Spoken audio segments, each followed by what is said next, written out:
Ассалаумағалейкум қазақтар. Біздің қазақтарымыздың тарихымыз өте көне, бірақ кейбірсе сырта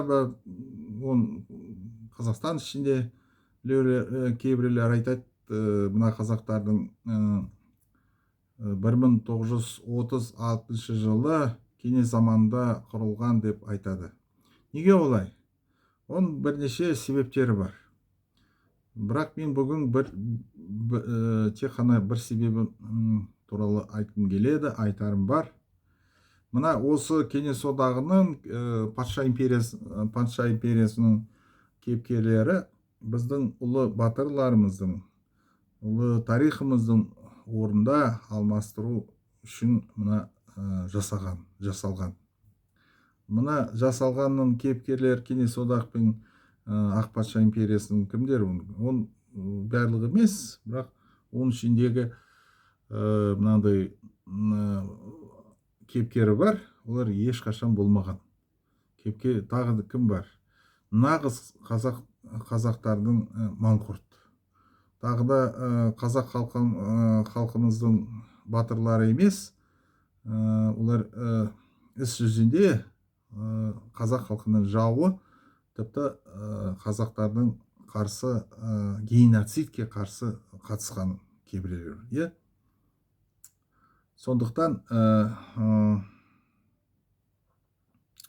өкінішке орай осы кейіпкерлер кеңес одақты жасаған, патша империясының жасаған осы Қазақстанда осы күнге дейін насихаттап келеді. Сондықтан мына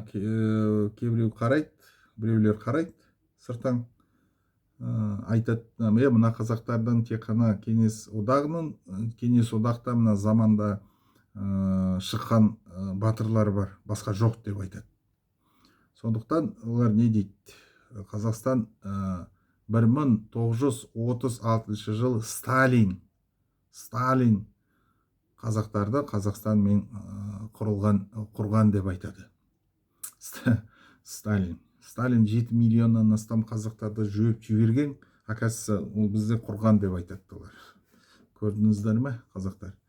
Мына біз қазақтарымыз өз қолдарымызбен мынаны осы айтуға туралы оларға, қазақ халқымызға жауға өз қолымызбен көмектесеміз оларға.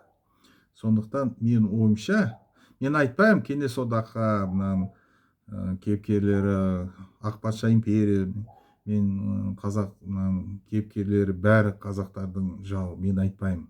Бірақ олардың қазақтардың кейіпкерлері кеңес одақтың, ақ патша империясының, олар қайта өмір баяндарын қайта қарастыруымыз керек, бәрі тексеруіміз керек. Солай деп. Назарыңызға рахмет, сау болыңыз.